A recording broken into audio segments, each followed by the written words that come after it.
400 asi prosím, že? Tak, kluci, odkud jste vy? Tak dáme Mladá Boleslav, tak mladáky třeba se domluvají. Tak v tuhle chvíli, kluci, uděláme první takovou zkušební jízdu a potom jdeme na tvrdo na 3 na čas. Připomínám, že absolutní rekord dnes tady padl, byl to tuším 3,79.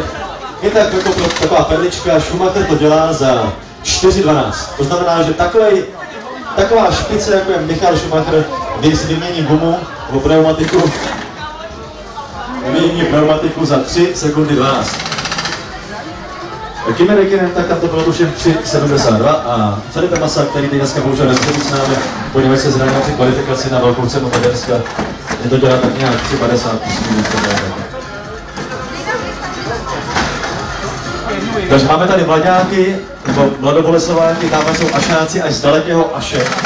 400 kiláků jsem dorazili jsem k nám dneska na Ferrari Racing Days. Až. Taková dálka.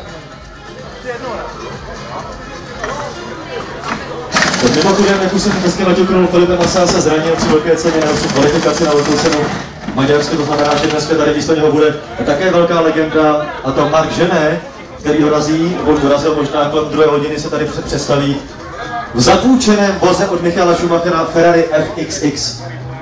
To je neskutečná jízda, to je peklo. Tak, jdeme na to. OK, ready.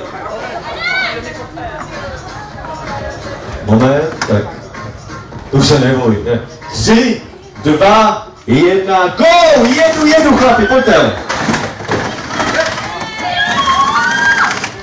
Cože? 4,22 pánové teda, to je dobrá práce. Ivan, velký potles, dámy a pánové. Tady to trénovali, až jim několik měsíců přijeli a tady vše vytřeli zráky, to možný tohle to vůbec. Takže pánové ašáci získávají energiťák, získávají tomu tyčinku. Chlapi nevadí, taky dobrá práce, no tak jako příště. Víc trénovat, že jo, na Škodovce. Jaký máš auto?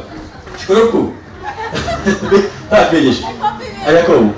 Octavii. Tak tam to taky jde, no. Takže trénovat třeba na dálnici někde, je to. Kluci, každý z vás jste pojďte si pro energiťák. Speciálně vyvinut pro tento víkend V-Power-Shell. Čeky, už se nevadí, tak jsme těm nevidíte. No samozřejmě.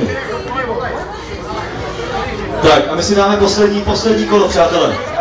Potřebuju 6 chlapů. Sem 3. Poslední možnost, nebo poslední. To je na chvilku, že jo? Musíme se chvilku odpočinout.